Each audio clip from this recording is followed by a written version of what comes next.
Vamos a abrir nuestras Biblias en el libro de Jonás, capítulo 1. Jonás, capítulo 1. Voy a leer el verso 7 con la bendición del Padre, del Hijo y del Espíritu Santo. Y dijeron cada uno a su compañero: venid y echemos suertes, para que sepamos por causa de quién nos ha venido este mal. Y echaron suertes, y la suerte cayó sobre Jonás. Señor, bendiga su palabra. Pueden sentarse. No deje de bendecir al Señor. Aleluya. Gloria a Jesucristo. La historia de Jonás pareciera una historia fantástica, una historia que alguien inventó por allí, porque ocurrieron cosas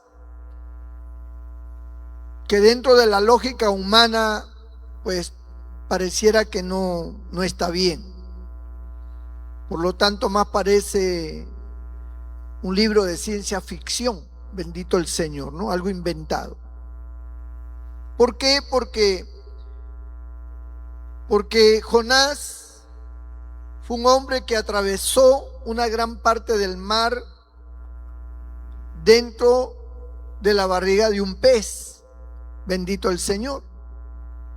Y luego el pez lo botó a Nínive.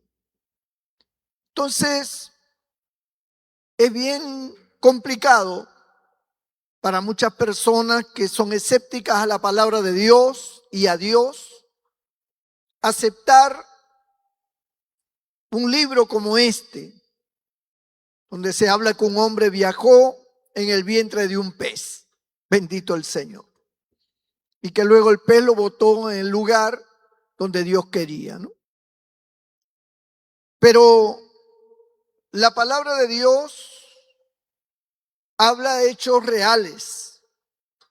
La palabra de Dios no cuenta cuentos. Habla cosas que realmente sucedieron y que fueron considerados como hechos históricos, aun cuando sea difícil de entender o de comprender que un hombre viajó en el vientre de un pez. Gloria a Dios. Pero sin embargo así lo enseña la Escritura. Tal vez esa sea la razón por la cual nos digan a nosotros fanáticos, ¿no? Un fanático, ¿qué cosa es? Un fanático es una persona sin entendimiento, que sigue una ideología de manera cerrada, sin entender las razones por cuál sigue aquello. Ese es un fanático, ¿no? Que puede estar viendo que es algo malo y no le importa. Lo que le importa es seguir en ese lugar, en esa creencia, en este caso, de orden espiritual. Entonces nos tildan de fanáticos porque nosotros creemos en cosas que la Biblia enseña y que para el entendimiento humano es absurdo, es ilógico que un hombre haya viajado en el vientre de un pez kilómetros, millas, gloria a Dios, y luego ser vomitado en una tierra donde Dios quería que estuviera. Es algo muy difícil de aceptar para mucha gente, ¿no? Como es muy difícil para mucha gente aceptar que Dios enviara el maná del cielo y que éste alimentara a una nación de más de 3 millones de personas y que estas personas atravesaran el desierto por 40 años. Bendito el Señor. No es de creer que Dios pusiera una columna de fuego en la noche para alumbrarles y para darles calor, y que Dios pusiera una columna de nube en el día para darles sombra y frescura, es de locos para mucha gente. Nosotros lo aceptamos con toda naturalidad, porque somos personas que no caminamos en la lógica del mundo, sino caminamos en la fe de la palabra del Señor. Nosotros creemos que la Biblia es la palabra de Dios y que Dios no es hombre para que mienta, ni hijo de hombre para que se arrepienta. Bendito sea el nombre del Señor. Entonces existen muchos, como el caso de que Dios abrió el mar, ¿no? Abrió en dos el mar y pasaron los israelitas. Y luego cuando entró Faraón, se cerró el mar y los sepultó a todos.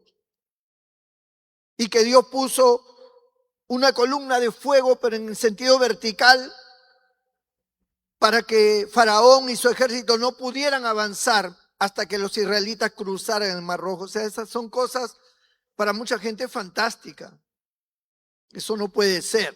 Eso es algo, es un cuento, dicen ellos, ¿no? La Biblia está llena de cuentos, de fantasías, de cosas que no es normal, que escapa a lo natural. La Biblia habla 2 veces que la tierra se detuvo. En una oportunidad se detuvo la tierra y en otra oportunidad no solo se detuvo, sino que retrocedió 10 grados. Y eso científicamente, usando la ley de la física, es imposible, porque si la tierra se detuviera, nosotros estamos dentro de una ley que se llama la inercia, porque la tierra al moverse 24 horas al día genera un viaje, no solamente de rotación, sino también de traslación. O sea, tanto la Tierra como todo el universo está en un continuo viaje, tiene una velocidad, está en un movimiento que genera una velocidad. Entonces, la velocidad, por muy pequeña que sea, genera una inercia, porque todos estamos en esa velocidad. Si nosotros subimos un ómnibus y el ómnibus está a 40 kilómetros por hora, nosotros estamos parados o sentados en el ómnibus sin movernos y sin ningún problema, porque estamos viajando a la misma velocidad del ómnibus, porque estamos arriba del ómnibus. Pero si el ómnibus frenara bruscamente, toda la gente, por una cuestión de inercia, que es lo que le llaman la ley de la inercia, porque viajamos a una velocidad, pues toda la gente se va hacia adelante, ¿no? Se caerían, se romperían la cabeza, ¿no? Por eso que en un choque, lo que genera, lo más terrible del accidente es que la gente sale disparada, porque están a la velocidad del vehículo. Entonces la Tierra está a una velocidad, tiene una velocidad en un estado de rotación y de traslación alrededor del Sol. Y esa velocidad, pues, ha generado una inercia. Si la Tierra se detuviera, los mares se saldrían, los cerros, todas las piedras caerían, los nevados caerían, los árboles se vendrían abajo, las casas, la gente saldría disparada. O sea, por eso es algo impensable, ¿no? E irracional para la gente, para los científicos, que la Biblia hable de que la tierra se detuvo. ¿Y dónde dice que la tierra se detuvo? Cuando hubo una batalla en el cual Josué estaba al frente. Y Josué, viendo que podían perder la batalla porque llegaba la noche, él oró a Dios y dio una orden. Y dijo: Sol, detente en Gabaón, y tú, luna, en el valle de Ajalón, detente.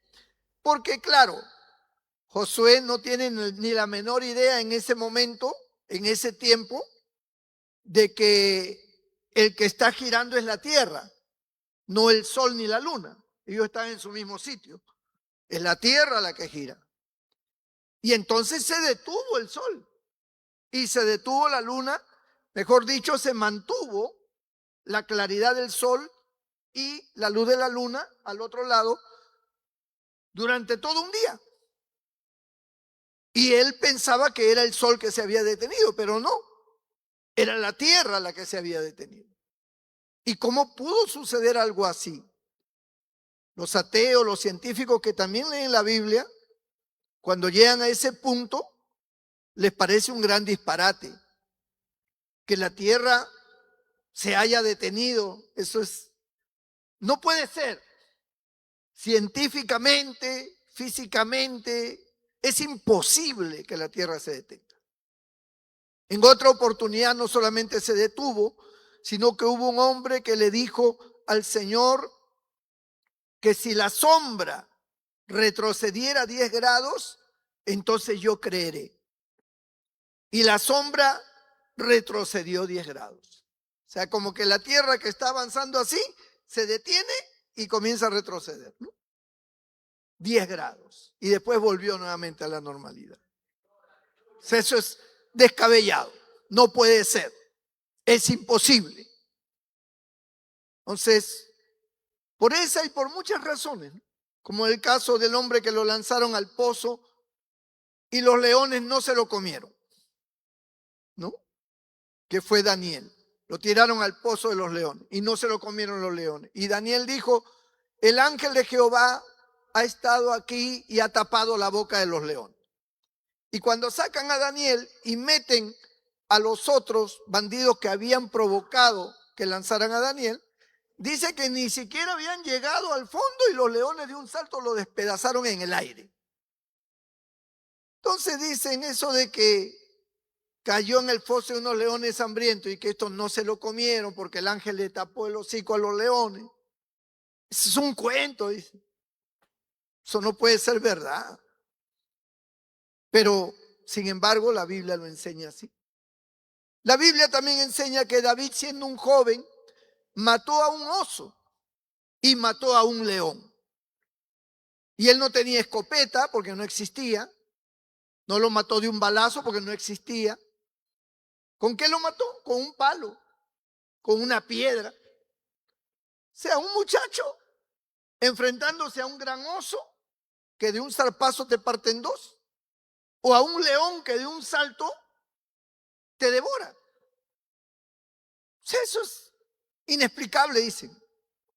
El mismo David, cuando habla con el rey Saúl, dice que cuando él se enfrentó al oso, dice que Jehová estaba con él, que Dios le dio la victoria sobre el oso y sobre el león. Así que sobre ese gigante llamado Goliat, igual Dios me lo va a entregar en mi mano, dijo David. ¿Por qué? Porque para David, que sí creía en Dios y en el poder de Dios, sí era factible eso. Pero para la gente incrédula que no cree en el poder de Dios, pues le parece imposible. Bendito sea el nombre del Señor. Gloria a Dios, hermano.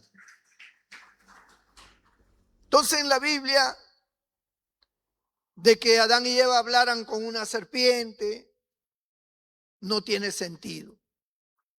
Que la mula de Balaán habló frenando la locura del profeta, no tiene sentido. Que una mula hablando, o sea, eso es descabellado, ¿no? No tiene sentido, eso no puede ser. Cosas así que vemos en las escrituras, pareciera pues que es increíble, ¿no? Que si uno lo analiza en el orden de la lógica, pues no entra dentro de esa lógica. Por lo tanto, se estima que la Biblia es un libro inventado por un ser humano que inventó, que pensó en esas cosas y habló de esas cosas, pero que no, al comprobarla científicamente, no tiene razón de ser. No tiene razón de ser. Bendito el Señor. Por eso hay tanto escepticismo. A veces la gente cree que los escépticos son simplemente pecadores que no quieren creer. Y no es así. No es así. Mucha gente que no cree es porque estudian. son gente muy estudiosa, son gente muy preparada en muchas materias, están metidos dentro de cosas científicas, filosóficas, tratan de entender el mundo y tratan de entender lo que les pasa de una manera lógica y ordenada, de una manera científica. No solamente es que una persona pecadora e ignorante habla y dice yo no creo en Dios, no, no. Hay gente que no cree en Dios porque le parece absurdo que la Biblia, que es la base de todo el cristianismo y que es lo único que nos revela de Dios, diga cosas tan ilógicas y tan bárbaras que son imposibles de aceptar. Entonces hay mucha gente que dice, no puedo aceptar algo así. Para mi razonamiento, o sea, ofende mi inteligencia, dice. Ofende mi inteligencia. Ustedes podrán creer lo que quieran, pero a mí, que yo analizo las cosas, que yo estudio, que yo veo, que yo indago, este libro me parece absurdo. Puede tener cosas buenas, pero tiene cosas que a mí me dan a pensar que son un invento. Si ustedes quieren creer en la Biblia, crean ustedes, problema de ustedes, dicen ellos, ¿no? O sea, se van al hecho científico. Y bueno, nosotros como creyentes, ¿por qué tomamos tanta realidad a lo que la Biblia enseña? ¿Por qué nosotros aceptamos a ojos cerrados lo que la Biblia dice? Que Dios abrió el mar, que envió maná, que envió codornices, que mató a los enemigos, que detuvo la tierra, que viajó un hombre en el vientre de un pez, que una mula habló, que la serpiente habló. ¿Por qué nosotros aceptamos algo así de buenas a primeras? ¿Por qué lo hacemos? Hay una razón, solo existe una razón fundamental para aceptar algo así. Es la experiencia que nosotros hemos tenido con Dios. Eso es lo que nos hace aceptar. Lo que nos hace aceptar que para Dios no hay nada imposible. Por lo que Dios hizo conmigo, con usted, por el milagro que recibimos, por la experiencia que hemos tenido de Él, que hemos recibido de Él, por su presencia que la hemos experimentado, por su poder que hemos experimentado, eso para nosotros es el fundamento de nuestra fe. Por eso es que a nosotros nadie nos puede decir que Dios no es real. Nadie. Solamente un creyente que haya creído sin experiencia ninguna puede llegar a dudar. Puede llegar a dudar de Dios, puede llegar a pensar de que la Biblia realmente a lo mejor no es un libro divino. Puede pensar muchas cosas, pero una persona que ha tenido una experiencia real, que ha experimentado a Dios y que sabe que es Dios, no puede en ninguna forma dudar de lo que dice la palabra de Dios. No puede dudarlo. La gente, cuando Jesús vino a este mundo, hermanos, la gente no lo conocía. O sea, para la gente Jesús era un judío más, uno más del pueblo, uno más de la nación judía. Cuando él comenzó a predicar, ¿por qué la gente comenzó a seguirlo? ¿Por qué multitudes lo rodeaban? ¿Por qué lo seguían? Donde él iba, ahí estaba la gente. Él se subía a una barca para atravesar el lago hacia el otro lado y la gente se iba corriendo por toda la orilla hasta el otro lado para allá alcanzarlo. ¿Por qué esa multitud le seguía? ¿Qué era lo que pasaba si consideramos que nuestro Señor solamente hablaba? Si Él solamente hubiera hablado, yo creo que la multitud no le hubiera seguido. Pero Jesús no solamente hablaba, Jesús limpiaba leprosos, levantaba paralíticos, resucitaba muertos, daba vista a los ciegos, La gente lo decía. Qué bien lo ha hecho todo. Hace a los ciegos ver, a los mudos hablar. Entonces, esos milagros, esa manifestación del Señor visible, palpable, patente, era la base de su ministerio. La gente le seguía porque esos que eran sanados le seguían ciegamente. Porque para ellos que habían experimentado la sanidad, Jesús era lo que decía ser el Hijo de Dios, indudablemente. La gente le decía a aquel que había nacido ciego y que el Señor lo había sanado, pero ese que te abrió, que tú dices que te abrió los ojos, es un pecador. ¿Y qué respondió el hombre? Bueno, si es pecador, no lo sé, dice. Lo único que sé es que Él me abrió los ojos, Él me sanó. Y esa experiencia es mi experiencia y a mí nadie me va a decir que eso es algo irreal. Porque yo era ciego y ahora veo. Yo era paralítico y ahora camino. Yo era leproso y ahora estoy limpio. Yo estuve muerto y he resucitado.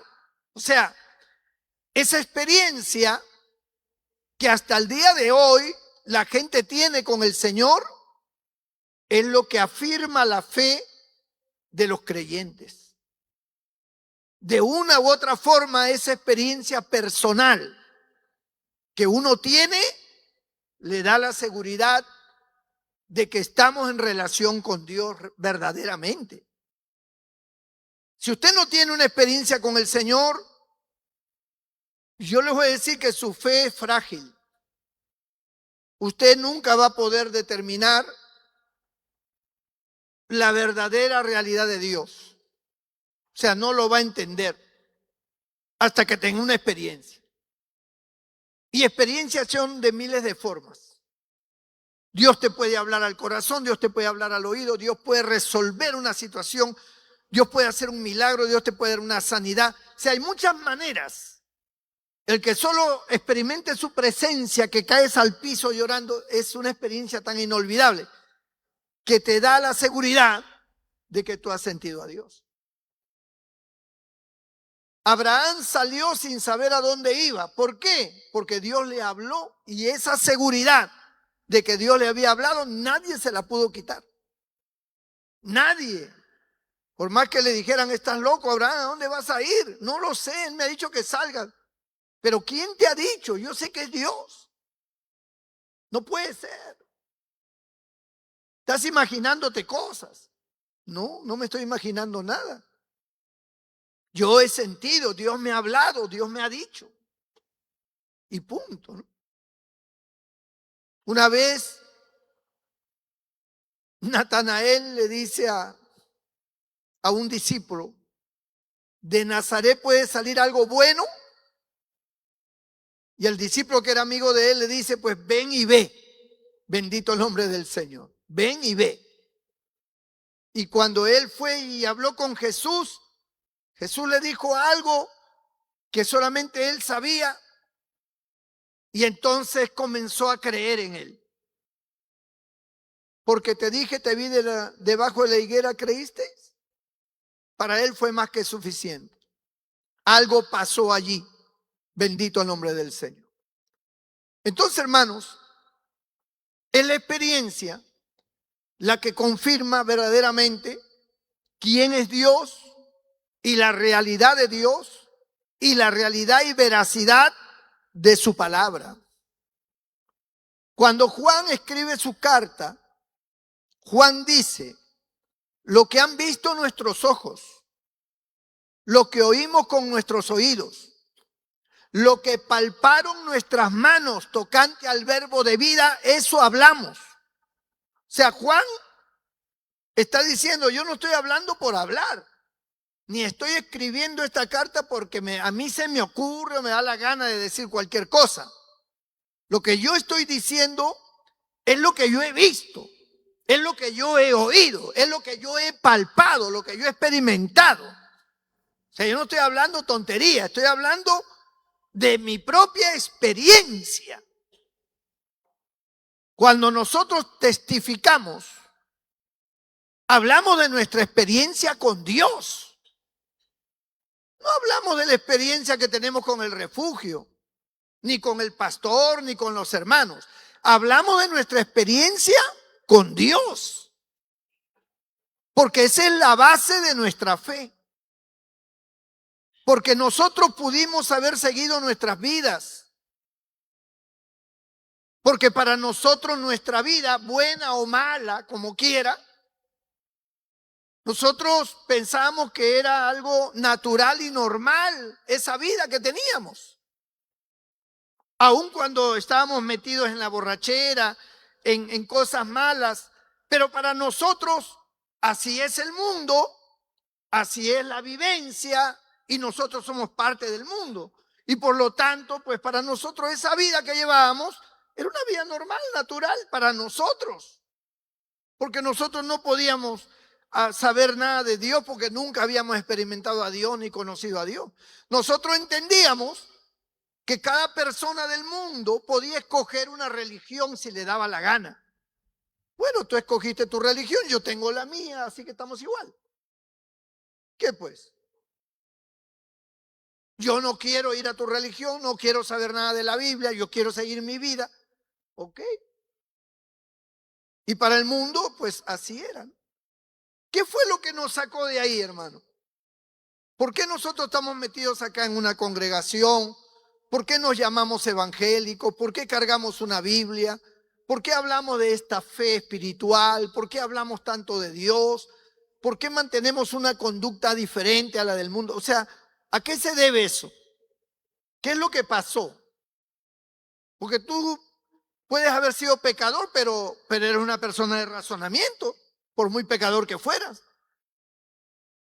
Hay gente que son ilustres en el mundo y son pecadores, pero siguen siendo ilustres y entendidos. Nosotros también éramos entendidos, aunque no hayamos sido ilustres, pero hemos sido entendidos. Entonces, ¿por qué estamos acá? ¿Qué cosa nos ha traído acá? ¿Qué beneficio tenemos acá nosotros? Más es gasto lo que tenemos al venir acá. Tengo que pagar pasaje, pagar taxi, tener que dejar nuestras cosas para venir acá temprano, para estar en el culto, tener que enfrentarnos a veces hasta situaciones difíciles. ¿Qué es lo que nos mueve tanto estar acá? Pues lo que nos mueve es lo que hemos experimentado. Es lo que Dios ha hecho por nosotros.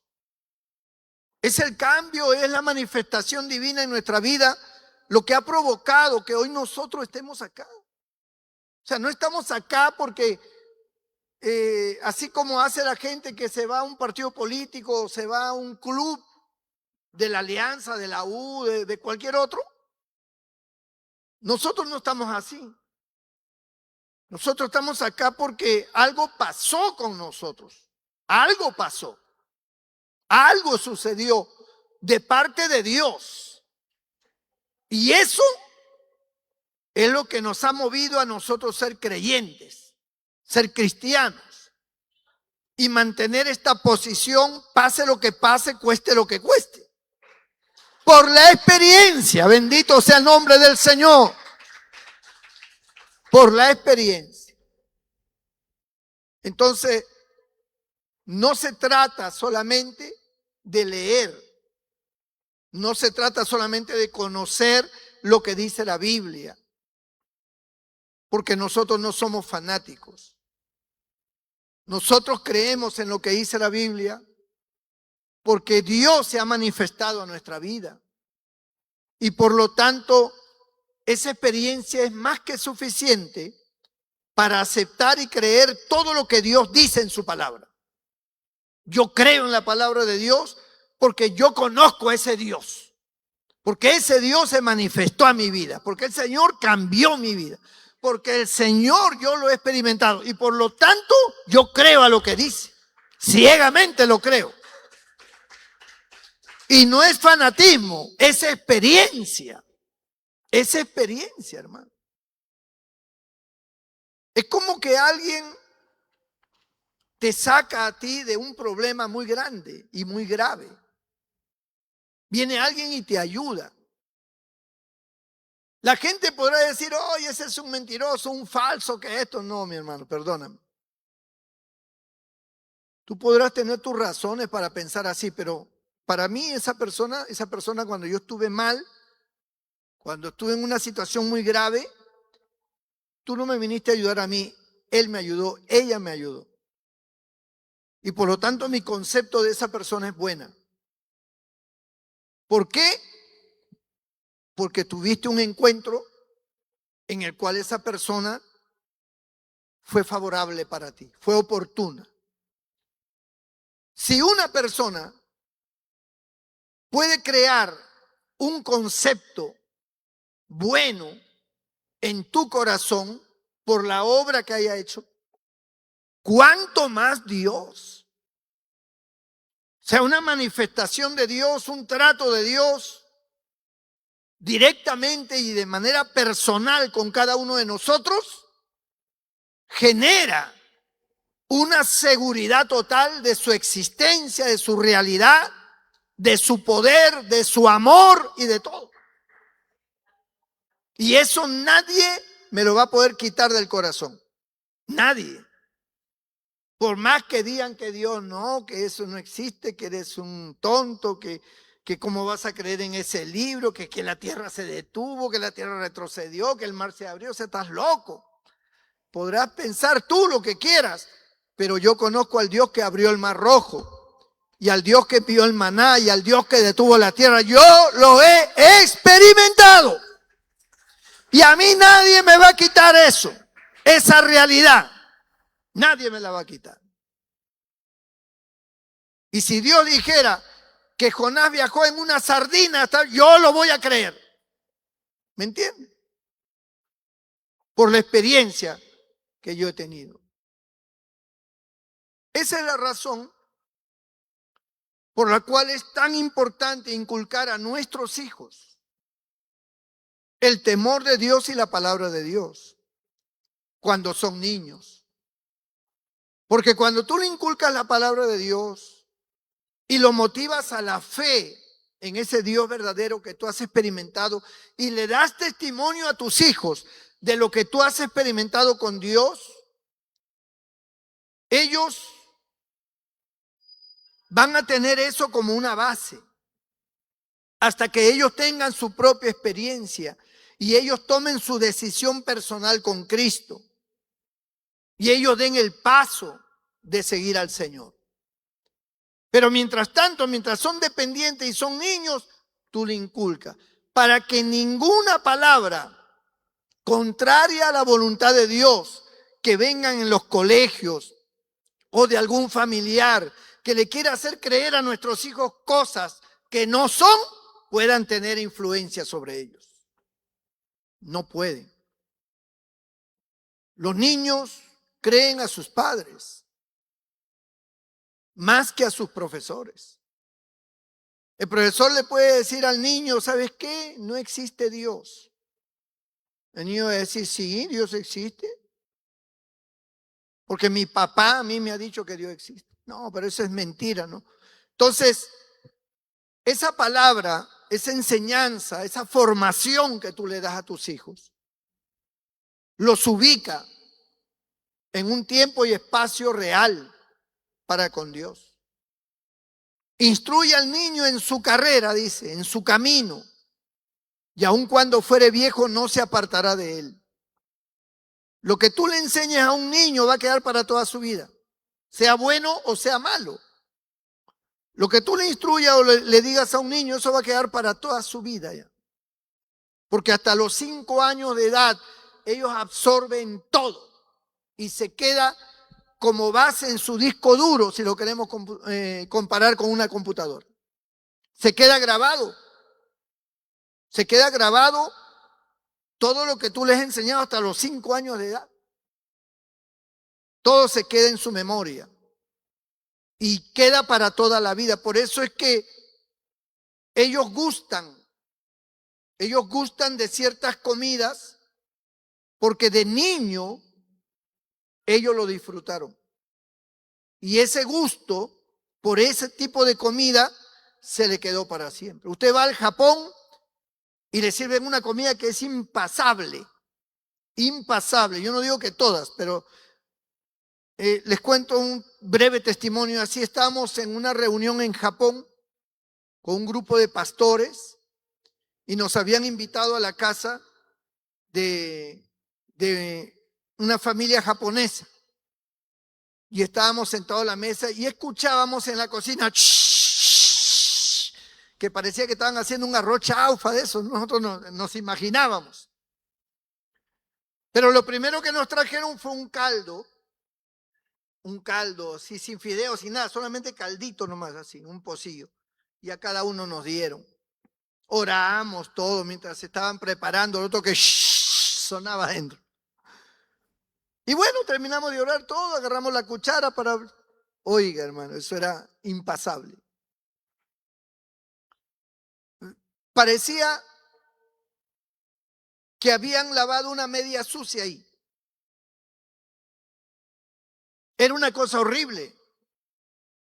No se podía tomar. Nos sirvieron el arroz, parecido a un arroz chaufa, así. Pero no era un arroz chaufa, era un arroz parecido. Y agarramos, yo di la primera cucharada y me quedé ahí. Y cuando yo levanto la cara veo a todos, nadie lo podía pasar. Y habían colombianos, puertorriqueños, peruanos, de todo ahí. Pero ninguno podíamos pasar esa comida. No sabíamos qué hacer. Porque no se podía pasar. Mire, yo he comido cosas feas, hermano. Pero me lo he pasado. Pero esto no se podía pasar. Sin embargo, esa familia se lo comía de lo más sabroso. De lo más sabroso. Y uno dice, ¿cómo pueden comerse algo así? Hay comidas nuestras que los extranjeros no lo pueden pasar. Y para nosotros, la comida peruana es la mejor del mundo. Pero hay comidas nuestras que los extranjeros no lo pueden pasar. Pero ¿cómo no lo va a pasar si está bien rico? No lo pueden pasar. Ahí se quedan. No puedo. ¿Por qué? Porque ellos tienen otras costumbres, han sido formados desde niños con otros gustos, a otras cosas, otras comidas, oriundas de su lugar. Nosotros, oriundos de nuestro lugar. Nosotros podemos irnos a cualquier país y nosotros buscamos un restaurante peruano, buscamos una comida peruana o hacemos una comida peruana donde vivimos en el extranjero. Porque esa es nuestra costumbre. Y eso está grabado en nuestro cerebro. Una persona que, por ejemplo, vive en Alaska, un peruano que se va a Alaska a vivir y está años, 30 años por allá, y de repente después de 30 años prueba una comida de la que su madre le preparaba cuando era niño, ese hombre cuando la pruebe los ojos se le van a abrir así, de felicidad. Y va a decir, ¡ah, qué rico! Porque su memoria ha guardado esa exquisitez que su mamá le preparaba. Y eso es algo que está en la memoria. Desde los 5 años. Se queda grabado para siempre. Eso nunca se olvida. Y muchas cosas se quedan en la memoria. Cuando tú instruyes a tu hijo en el temor de Dios, se queda en la memoria. Cuando tú le hablas de la verdad de la Biblia, se queda en la memoria y no hay nadie que lo pueda hacer dudar. No hay nadie que le diga a un varoncito, tú eres mujer. No hay nadie que le diga a una mujercita, tú eres varón. No pueden. Porque en ello ha sido sembrado la palabra de Dios. Y está arraigada allí. Desde niño. La oración. O sea, eso es algo que queda en ellos ya. Que más adelante van a tomar su decisión, por supuesto que sí. Pero estoy hablando de la capacidad que tiene un niño de almacenar en su memoria las cosas que tú le enseñas y las cosas que tú le das. Bendito el Señor. Nunca se olvidarán. Eso es lo que Dios le dice a Moisés. Estas palabras que yo te prescribo hoy, se las enseñarás a tus hijos y a los hijos de tus hijos. De entrada y de salida. Las escribirás en las paredes, en los postes, en los dinteles de tu casa, en la puerta de tu casa. Se las enseñarás de día y de noche. ¿Por qué le dice Dios eso? Porque eso iba a ser la base para ellos desde niños. Desde niños. ¿Qué es lo que hace Israel con sus niños? Le enseña toda la ley de Dios. Los niños tienen que aprenderse toda la ley de Dios. Así como tienen que aprenderse la tabla de multiplicar, de sumar, de restar, tienen que aprenderse todas las leyes de Dios del Antiguo Testamento. Todos los niños judíos, los niños, tienen que aprenderse los salmos de memoria. Lo cantan, lo recitan, lo hablan. Desde niños se lo enseñan en las escuelas, en las casas. O sea, eso es una ley, una norma. Todos los niños tienen que aprender la ley de Dios. Y por eso los judíos, usted no va a encontrar jamás un judío ateo, hermano. Eso es imposible. Encontrar un judío ateo es imposible. ¿Por qué? Porque de niño fue formado. Nosotros somos cristianos, tenemos hijos, tenemos nietos, a los cuales nosotros somos responsables de enseñarles.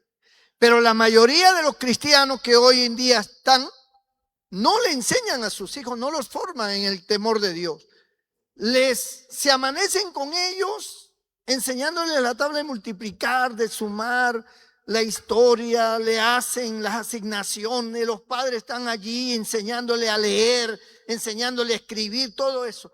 Pero nunca le enseñan las cosas de Dios. Porque como que eso es una cuestión, cuando vayan al templo ahí aprenderán. No. Por eso es que cuando ellos crecen se rebelan. Por eso es que ellos no están formados espiritualmente. Pueden estar formados moralmente, pero eso no es suficiente. Tienen que estar formados espiritualmente, es decir, tienen que haber una enseñanza que los ligue a ellos con Dios, a que tengan temor de Dios. Pero eso no lo hacen los creyentes, los padres no lo hacen, porque no tienen tiempo, porque se quedan dormidos, están cansados. Se amanecen haciéndole sus trabajos manuales que tienen que presentar, todo eso. Ya, hijito, ya te hice todo esto, ya sabes, tienes que decir esto. Y se pasan horas, pero nunca, ni siquiera hacen una oración por ellos antes de ir a la escuela. Ni siquiera eso. Nosotros, con la Sacrosanta siempre, todos los días, hermano, el culto familiar, todos los días, tempranito. Yo despertaba a mis hijas con un beso. Yo iba a su cuarto y las despertaba así besándole en el cachete. Y una de ellas, que era la última, la coloradita, cuando ella abría los ojos y me veía, ¡ah, sueño, sueño!, decía. Quería seguir durmiendo, nada, ya, levántate. Las bañaban y antes de tomar su desayuno, el culto familiar. Se leía la Biblia y sobre ese pasaje se le hablaba. Esto es así, así, así, Dios dice esto, Dios quiere esto, plan, plan, plan, plan. 5 minutos hablándole y ya ahora sí, su desayuno, plan, vamos al colegio. Todos los días. Por eso mis hijas son cristianas hasta el día de hoy. Porque todos los días se le daba la palabra. No había nadie que pudiera enseñarle a ellas otras cosas y que ellas aceptaran, ¿no? Estaban educadas en la formación de la palabra. Creían siempre en la palabra de Dios como base de sus vidas. Y cuando crecieron tuvieron que tomar su decisión por Cristo, nadie les obligó. Como padres éramos responsables de enseñarle, pero su decisión personal la tenían que tomar ellas. Y cada una la fue tomando y fue aceptando. Y ellas hacen lo mismo con sus hijos. Igual le enseñan a sus hijos, como ellas fueron enseñados, así le enseñan a sus hijos. Y esa es la formación, es lo que Dios siempre buscó. Que los padres enseñaran a sus hijos y a los hijos de sus hijos. Que le hablaran de esta palabra verdadera. Nosotros vemos el libro de Jonás como un hecho que parece fantástico, pero no lo es. Lo que ocurrió con Jonás, eso exactamente ocurrió. Que la gente no lo quiere aceptar, que la gente dice que es una fantasía, que eso es absurdo, que eso no puede ser. Eso podrá decir la gente. Pero los que creemos en Dios y los que creemos en su palabra, entendemos que eso fue un hecho real. Bendito sea el nombre del Señor. Y ha quedado registrado en la historia. Y el mismo Señor lo mencionó también. Porque como estuvo Jonás en el vientre de aquel gran pez 3 días y 3 noches, así el Hijo del Hombre estará también 3 días y 3 noches en el sepulcro. Eso lo enseñó Cristo. Cristo dio testimonio de Jonás. Porque era un hecho real. Porque Cristo no va a hablar de algo inventado. Habló de un hecho real. Dio testimonio de Jonás. Jonás era un personaje real que existió, que vivió y que llegó a Nínive. Y está registrado en la historia a través del testimonio. Porque las cosas históricas no se pueden analizar científicamente, pero sí se puede analizar a través del testimonio, de los testigos. Los testigos dan fe. Cuando encuentran una ruina o encuentran un vaso que los incas o algún personaje histórico antiguo lo fabricó, o encuentran una pintura, una escritura en alguna pared bajo tierra y lo encuentran, esos son testimonios. Testimonio de que hubo una civilización allí. Testimonio de que hay una escritura, esa escritura representa algo, y cuando se llega a analizar y estudiar y se va comprobando que efectivamente eso pertenecía a los fenicios o a los egipcios, eso pertenecía a los babilónicos, esa escritura era de los caldeos, era de los hebreos.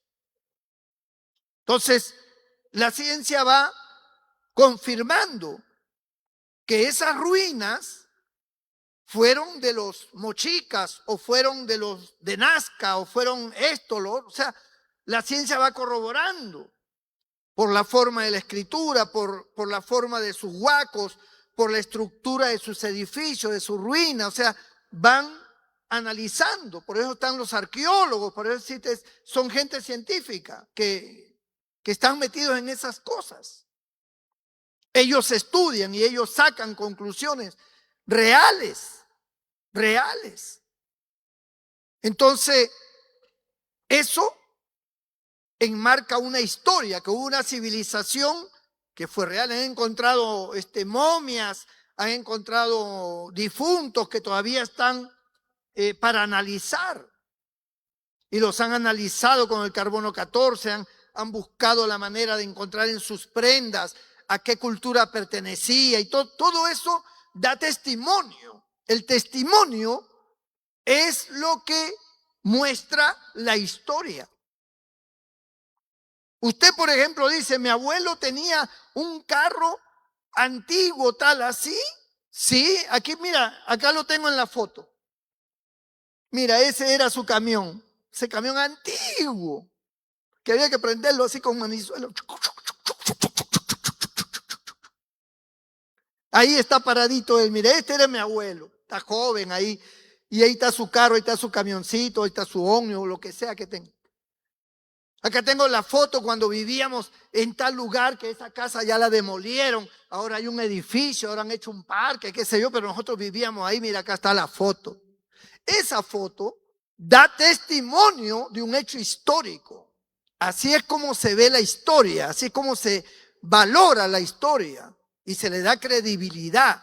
Cuando nosotros hablamos de nuestro Señor Jesucristo, estamos hablando de un personaje histórico comprobado por la historia, por el testimonio de los mismos judíos, por el testimonio de la gente, por los escritos que hablaron de él, porque concuerda el lugar donde nació y todo lo demás. O sea, todos esos hallazgos dan testimonio de nuestro Señor, de que fue un personaje real. Por eso nadie puede decir que Cristo es un invento, que nuestro Señor Jesucristo es un invento de ustedes. No, es un personaje histórico. Está en la historia. Así como lo está Cicerón, así como están los Césares de Roma, así como están los faraones. Son personajes históricos porque hay ruinas, porque hay figuras que los representan, porque hay una ciudad que habla de ellos, porque han encontrado escritos. O sea, por eso se dice, Ramsés II existió del año tal al año tal. ¿De dónde sacaron esa información? Pues de la historia, de los testimonios. Que Cristo nació en la era tal y tal. ¿De dónde sacaron eso? De los testimonios. Eso es así. Hay cosas, por ejemplo, que nosotros podemos haber perdido. Hemos perdido una casa, hemos perdido de repente credenciales, cosas, pero tenemos testimonios de personas que nos conocieron cuando nosotros teníamos esas cosas. Dice, no, sí, yo lo conozco, yo lo conocí, él enseñaba en tal lugar. No, ¿qué va a hacer? Sí, él era un buen profesor. ¿Cómo? Pero, ¿cómo? Y nosotros nunca hemos sabido que él ha sido profesor. Sí, él en la escuela tal, ahí estudiaba fulano, mengano y no sé cuál. O sea, testimonio. El testimonio marca la historia verdadera. Eso es lo que hace la Biblia. La Biblia es un libro de testimonio. Jonás es un personaje real porque se da testimonio. Jonás existió muchísimos años antes que naciera nuestro Señor. Sin embargo, nuestro Señor dio testimonio de Jonás porque era un personaje histórico. Entonces la Biblia, que para muchos puede ser un libro cualquiera, incoherente, no lógico, fantasioso, podrán verlo así porque no conocen el poder de Dios. Pero nosotros sí. Y además, ellos podrán tener algunas dudas, pero ellos no pueden anular todo el 80% de hechos históricos que la Biblia declara fidedignamente. Y hay civilizaciones de las cuales la Biblia habla, hermano, y que ya no existen. Pero cuando han encontrado los restos, han encontrado fechas que la Biblia señala, nombres que la Biblia señala. O sea, la Biblia es un libro histórico y da testimonio de civilizaciones como da testimonio de personas. Habla de la existencia de Rahab la ramera, que fue una mujer que existió, era una prostituta. Y habla de su descendencia, porque muchos cientos de años después aparece el Nuevo Testamento y en el Nuevo Testamento se habla de la genealogía de Jesús y dice Jesús, hijo de José, hijo de María, hijo de fulano, hijo de mengano, y llegan hasta Rahab, hijo de Rahab, la ramera, hijo de Boz, hijo de Matusalén, hijo de esto, hijo de Dios al final. se enumera el árbol genealógico y se mencionan a las personas que siglos antes existieron, antes que naciera el Señor. Pero se corrobora en la Biblia como un hecho histórico. Por eso están las genealogías. Uno ni siquiera las lee. ¿Por qué voy a estar leyendo hijo de fulano mengano? ¿Quién habrá sido fulano mengano? Pero son personajes históricos que en un determinado momento, cuando nos interesa saber de un personaje, vamos a la Biblia para revisar su nombre, para ver en qué episodios de la historia de la Biblia existió, qué hizo, cuál fue su labor, por qué está registrado en la Biblia. Y se hace un análisis y se descubre que fue un personaje que verdaderamente existió. Como gigantes, como personas que eran especialistas en el trabajo del oro, de la plata, culturas especialistas en esas cosas. O sea, son datos históricos. Jonás es un dato histórico. Lo que pasó con este hombre realmente pasó. ¿Cómo pudo ser? Tal como la Biblia lo refiere. Que cuando lo lanzaron al mar, un pez se lo tragó y se lo llevó a Nínive y ahí lo vomitó. Estuvo 3 días y 3 noches en el vientre del pez y allí lo vomitó el pez. 3 días de viaje, estaba bastante lejos. Y mire que un pez es súper rápido y sobre todo en el agua, abajo. Velocísimo. Sin embargo, demoró 3 días y 3 noches para llegar a Nínive. Y ahí lo vomitó a la orilla. Lo vomitó y se fue el pez. Uno piensa en eso y dice, pero ¿qué cosa? ¿Cómo pudo ser algo así? Pero sin embargo, el hecho histórico, el testimonio de los ninivitas, el testimonio de lo que se ha encontrado, de las ruinas y todo, habla de Jonás. Habla de este personaje. Jesús habló de este personaje. Y nosotros entendemos que es un hecho real. Una, porque nosotros hemos experimentado a Dios. Y 2, porque la misma historia corrobora lo que dice la Biblia. La Biblia es un libro histórico, como es un libro también profético, que lo que dice se cumple. Como es un libro de leyes, como es un libro poético, es un libro de poema, de canciones. Es un libro que habla del amor, que habla de la familia, que habla de las civilizaciones. O sea, nosotros encontramos en la Biblia todo tipo de hechos de ciencia. Una vez conversaba yo con un profesor de física y de química. Él enseñaba en la universidad y era un hombre muy preparado y daba conferencias sobre el tema de física y de química. Y un día conversando con él en un restaurante, me acuerdo, hace años, él era joven, me dice, pastor, si usted supiera que todas mis conferencias que yo doy, las extraigo de la Biblia. ¿Cómo va a ser? Le digo, sí. Yo doy conferencias de física y de química en la universidad y yo saco todos mis temas de la Biblia. Porque la Biblia dice en física y en química tiene alta potencia. La Biblia es una potencia en física y química, me dice. Es increíble. O sea, cómo cada persona dentro de su capacidad, de su entendimiento, de su estudio, de su nivel, puede comprender la escritura, hermano. Lo puede entender. Como un médico puede entender la escritura de una manera. Por eso es que Pablo era un abogado de ese tiempo y él escribe la mayoría del Nuevo Testamento. Y Pablo es un hombre que explica y habla de una manera muy diferente a Pedro, a Juan y a todos los demás que habían sido pescadores. O sea, el nivel cultural, el nivel de educación, el nivel de comprensión de las cosas era muy grande en la vida de Pablo, muy grande. Y por esa razón Él expresa, él tiene una comprensión en base a su capacidad. Aparte de que el Espíritu Santo guía a la verdad y el Espíritu Santo usa tus capacidades, tus conocimientos. Porque yo no podría, por ejemplo, predicar de temas que no comprendo o que no conozco.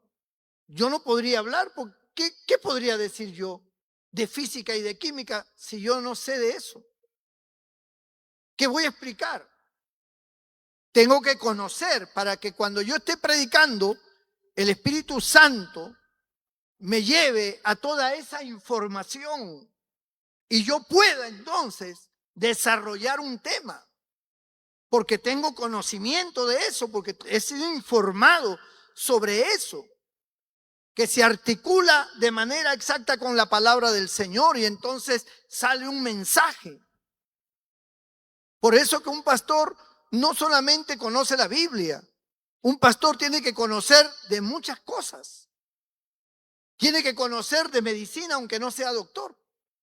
Tiene que conocer de leyes aunque no sea abogado. Tiene que conocer de diferentes cosas para poder entonces en la predicación, hermano, expresar un mensaje, un tema que llegue a todo nivel de personas. Si yo fuera un pastor que solamente tengo conocimiento de la doctrina que me enseñaron, pues de lo único que yo voy a hablar es de adulterio, de fornicación y de borrachera. Es lo único que yo voy a hablar, y de la ropa. Y no voy a salir nunca de eso. Cada vez que me escuchen hablar, me van a hablar de adulterio, de hechicería, de fornicación y de la ropa. Y del pelo. Y ahí voy a estar dando vueltas. En un mes, casi el 80% de mi mensaje es sobre eso.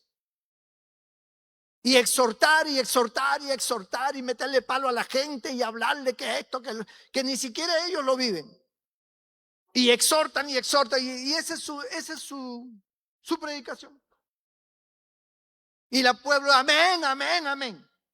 Y luego dicen sana doctrina, sana doctrina. Pero está estancado en eso.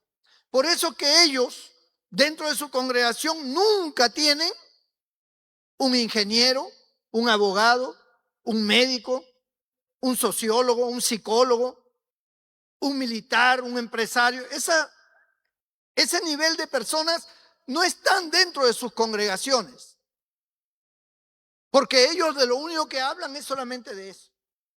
Adulterio, fornicación, borrachera y ropa, y pelo, y pintura. Y de ahí no salen. Y no pueden entender que hay cientos de temas que hay que profundizar, que hay que conocer, que hay que estudiar, que hay que meterse, aún hasta dentro de la misma política, dentro de las diferentes ramas que tiene el mundo, hermano, dentro de lo social. Uno tiene que conocer para entender cómo es que razonan ellos, qué es lo que piensan ellos, por qué nosotros pensamos diferente.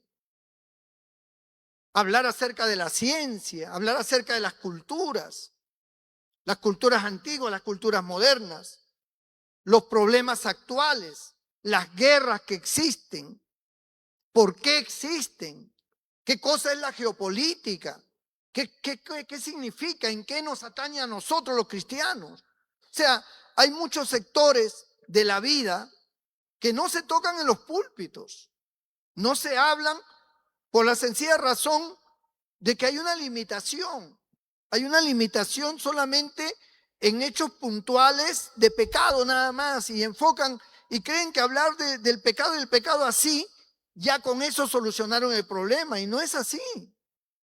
La mente nuestra tiene que ampliarse, nuestro conocimiento tiene que ampliar.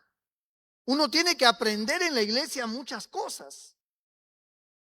Entonces no hay ciencia. Por eso Pablo dice, cuando vosotros os reunís, ¿qué cosa hay? ¿Hay ciencia? ¿Hay alabanza? ¿Qué cosa hay? No erréis. Las malas conversaciones corrompen las buenas costumbres. Es decir, Pablo está diciendo, cuando ustedes se reúnen a chismear. Y esas malas conversaciones corrompen las buenas costumbres. Tiene que haber ciencia, tiene que haber entendimiento, conocimiento. Eso es lo que tiene que haber. Y eso es lo que tiene que haber en nuestros cultos. Y eso es lo que se transmite también a los que luego son líderes, para que ellos también transmitan, para que ellos también se preocupen y sean estudiosos.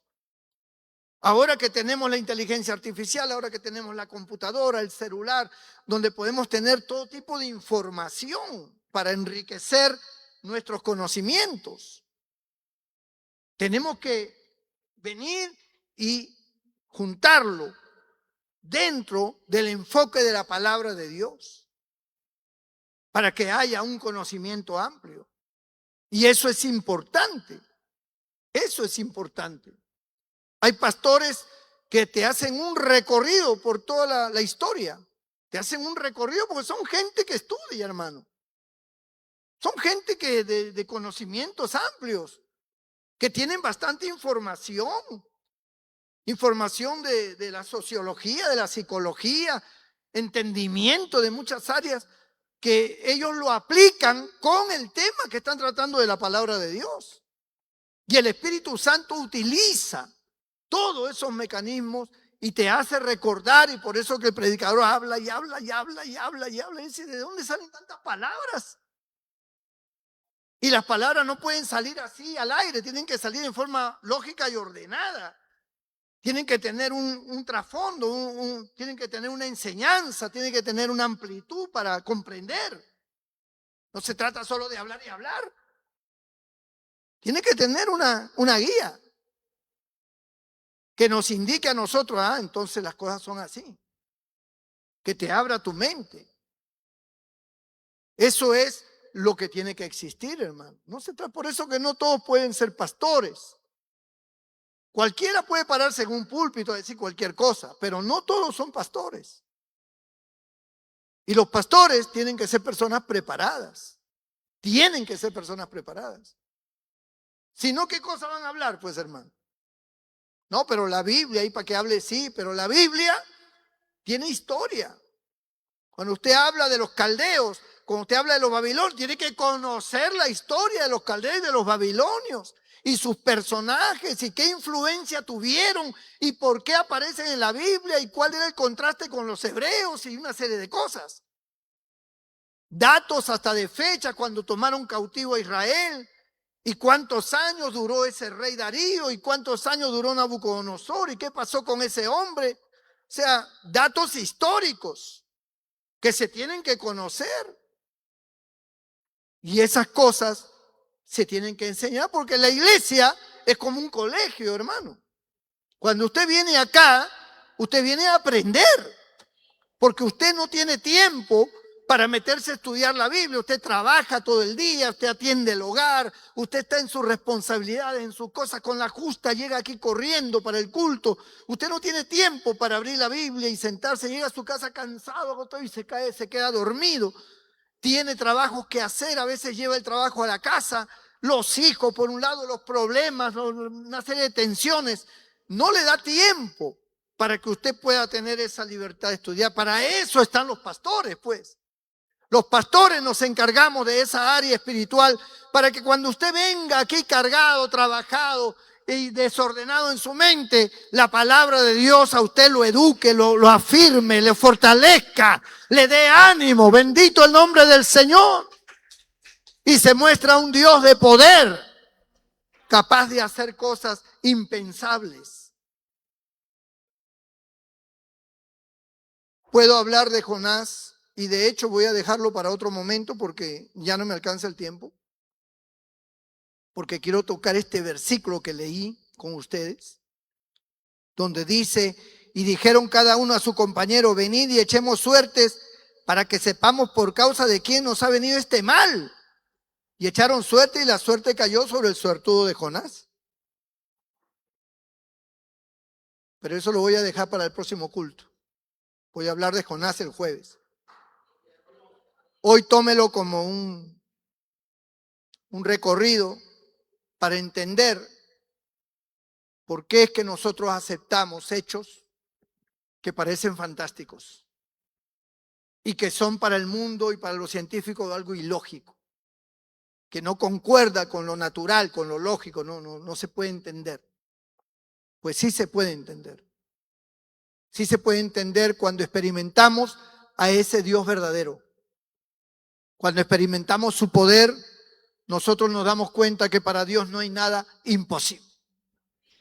Todo es posible para Él.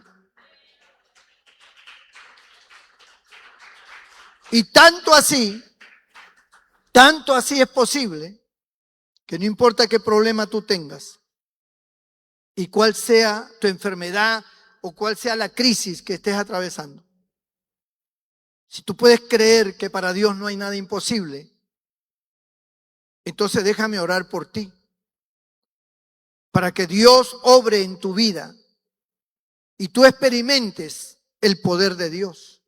Y tú experimentes que es una realidad que para Dios no hay nada imposible. Inclina tu rostro y cierra tus ojos allí donde estás. Bendito sea el nombre del Señor.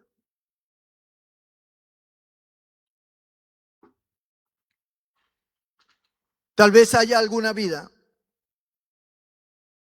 que diga, pastor, yo estoy atravesando una situación muy mala, estoy atravesando una situación crítica, estoy ahorita muy agobiado o agobiada. Necesito que ore por mí. Yo creo en ese Dios maravilloso. Yo sé que para Dios no hay nada imposible. Ore por mí, pastor. Yo creo que Dios puede cambiar el curso de las cosas. Si tú lo crees, la Biblia dice que si dos de vosotros se pusieran de acuerdo sobre cualquiera cosa que pidan, será hecho por mi Padre, dijo el Señor. Y todo lo que pidáis en mi nombre, yo lo haré, dijo Cristo. Y sobre esa base, de esa promesa, usted y yo nos podemos unir en este momento. Usted con su crisis y su problema y yo con la fe y la fe suya nos unimos para pedirle a Dios. Que Dios obre en su situación, que Dios obre en su cuerpo, que Dios obre en su familia, que Dios obre en su hijo, en su hija, que Dios obre en su problema financiero, en su trabajo, que Dios obre en sus estudios, que Dios obre en cualquier situación que usted esté atravesando. Si hay alguien que esta noche diga, pastor, ore por mí, levante su mano y yo haré una oración por usted. Esta noche. Dios te bendiga, Dios te bendiga, Dios te bendiga, Dios te bendiga, Dios. Bueno, muchas manos se levantan. Allí donde estás en tu sitio, ponte de pie, tú que has levantado tu mano. Ahí donde estás. Cierra tus ojos, inclina tu rostro. Y dile al Señor, Señor, aunque yo no te veo, no te puedo palpar con mis manos, pero yo sí creo en ti. Y yo creo también a tu palabra. Y aunque yo no soy científico y tal vez no tengo un estudio superior, me basta con creer en ti para saber que lo que es imposible para el hombre, para ti es posible. Y yo quiero presentarte mi situación, quiero presentarte mi problema, quiero ponerlo delante de ti. Quiero que tú tomes mi problema, que me está causando tristeza, que me está causando, Señor, tensiones, preocupaciones. Quiero que tú las tomes en tus manos y que tú las resuelvas, Señor. Yo me pongo en tus manos en este momento. Yo creo firmemente en tu palabra, en tus promesas, que todo lo que yo pida en oración creyendo lo recibiré. Yo lo creo. Y tú has dado testimonio en mi vida de muchas cosas. Y esta será un testimonio más. Perdóname mis ofensas, mis pecados. Si en algo yo te he ofendido, si he hecho lo malo, por la cual estoy atravesando toda esta situación, perdóname. Pero aquí está mi vida y yo se la he entregado a mi Señor Jesucristo. Y yo sé que su sangre me limpia de todo pecado. Y yo sé que tú respondes a la oración, porque tu palabra dice, clama a mí y yo te responderé. Y yo creo a esa promesa. Por lo tanto, te pido, Señor, que tú atiendas mi petición. Mientras tú se lo dices con todo tu corazón, voy a orar por ti junto con los demás hermanos. Todos se ponen de pie y me ayudan a orar por todas estas vidas que levantaron su mano. Señor nuestro Dios, nuestro Padre Celestial, mira cada una de estas vidas que han levantado su mano y aún aquellos que están en sus hogares viendo, Señor, este culto que estamos realizando. Muchas personas allá por la internet, Dios mío, por las redes sociales, tienen grandes problemas, situaciones muy duras, pero ahí donde ellos están, tú puedes llegar también, Señor, fácilmente y solucionar y resolver cualquier conflicto. Y los que estamos aquí, cada hermano, cada hermana que ha levantado su mano, que reconoce su necesidad, que entiende que hay situaciones que no puede resolverla, que necesita un milagro, que necesita la intervención tuya, y ellos han levantado su mano con fe. Yo te pido que tú obres en la vida de cada uno de ellos, que tú extiendas tu mano sobre ellos, que tú perdones, que tú limpies, que tú santifiques, y que al mismo tiempo tú obres en el problema que cada uno de ellos tenga. Cualquiera que sea, si un problema de orden emocional, físico, de salud, si es un problema familiar con los hijos, con la esposa, con el marido, con los padres, si es un problema económico, Señor, deudas, situaciones que están creando una atmósfera de tensión. Padre, si es un problema sentimental, si es un problema de estudio, Señor, si es un problema de tantas cosas que se presentan, de gente mala que les está haciendo daño, de personas que le están haciendo brujería, hechicería, de personas que están calumniando, difamando, gente que se ha puesto para hacerles complicada la vida. En este momento te pedimos, Señor, que pongas tu mano sobre cada una de estas vidas, que resuelvas todo conflicto, que operes un milagro en ellos, en sus familias, en su hogar, en su vida económica y en todas las cosas que se relacionan a su felicidad. Señor, pon tu mano de poder, obra ahora mismo, Señor, opera ese milagro que para ti no hay nada imposible, Señor. En el nombre de Jesús, desbarata las obras demoníacas, las obras satánicas, se rompan las cadenas, las ataduras, sean libres y bendecidos por ti también, Señor. Bendícelos grandemente de una manera especial a cada uno, Padre, en el nombre de Jesucristo. Amén y amén. Bendito el nombre del Señor.